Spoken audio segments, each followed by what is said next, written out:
Penelope Goodhart had been all over the world. Really.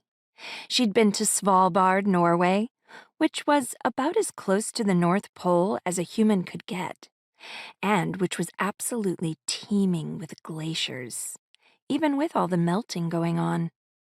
Penelope, that lucky duck, got to hike across one of the glaciers in spiky boots and gently, very gently, pet a polar bear.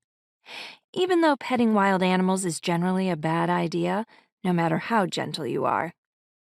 The polar bear Penelope petted was an itty-bitty baby polar bear with itty-bitty claws and itty-bitty milk teeth. It was adorable. Also, there were animal welfare specialists on site to make sure everyone stayed safe, Penelope's and polar bears alike. Penelope's godmother, Queenie, was an even luckier duck than Penelope. Not only did Queenie get to pet the bitsy polar bear baby, but she also got to swim with the baby polar bear's not at all bitsy mama. She wore a wetsuit. Queenie, not the polar bear. Penelope begged her mother, Rose, to let her swim with the polar bear mama too, but Rose refused. Penelope hadn't only been to the tippity top of the planet, she'd also been to the South Shetland Islands of Antarctica, which were way down at the bottomy bottom of the planet, although Penelope doubted the South Shetlandians thought of it like that.